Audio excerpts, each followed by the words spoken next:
پھر کیسے رحمت ہوگی؟ ہمارے استاد محترم مولانا غلام مہدی صاحب قبلہ اللہ مقامہ فرمایا کرتے تھے، کہتے تھے زندگی میں جتنے کام رحمت والے کیے ہیں اتنا محروم ہے، باقی کا محروم ہے، محروم نہیں ہو سکتا۔ اطاعت پیغمبر اکرم صلی اللہ علیہ وآلہ وسلم کی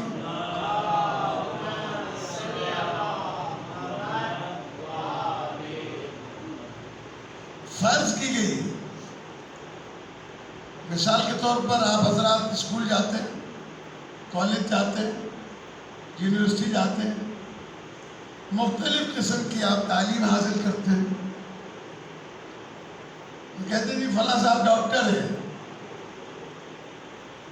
یہ اور بات ہے کہ پاکستان میں جعلی ڈاکٹر بھی ہوتے ہیں، ہمارے ہاں کوئی صنعت کی ویلیو ہی نہیں ہے۔ ڈاکٹر بننے کے لیے میڈیکل کا وہ کورس کرنا پڑتا ہے جس کے بعد ڈاکٹر لکھنے کا ہے، یعنی MBBS ہے ڈاکٹر لکھ سکتا ہے، یا ڈینٹل دانتوں کا کام کرتا ہے ڈاکٹر ہے، یا مثلاً ہومیوپیتھک ڈاکٹر ہے، یا مثلاً PhD ڈاکٹر ہے۔ تو لفظ ڈاکٹر کا استعمال جب بھی ہوگا تو پوچھا جائے گا کہ بھئی آپ کون سے ڈاکٹر ہیں؟ ٹھیک اسی طریقے سے فلاں صاحب حکیم ہے، فلاں صاحب انجینئر ہیں، تو یہ لفظ استعمال اسی کے لیے ہوتے ہیں کہ جو اس کا اہل ہوتا ہے۔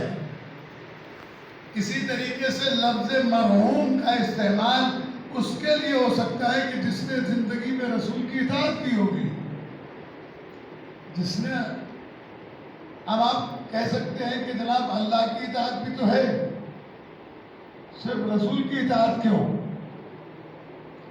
اس کے لیے قرآن مجید فرقان حمید نے واضح طور کے اوپر فیصلہ کیا ہے، وَمَن يُطِعِ الرَّسُولَ فَقَدْ أَطَاعَ اللَّهَ، جس نے بھی رسول کی اطاعت کی وہ ایسا ہی ہے جیسا کہ اس نے اللہ کی اطاعت کی۔ یعنی اللہ نے اپنی اطاعت کو بھی رسول اکرم صلی اللہ علیہ وآلہ وسلم کی اطاعت میں رکھا ہے، اور جس رسول کی اطاعت کو واجب کیا ہے اس کا رتبہ، اس کی عزت، اس کا احترام کتنا عظیم ہے، یہ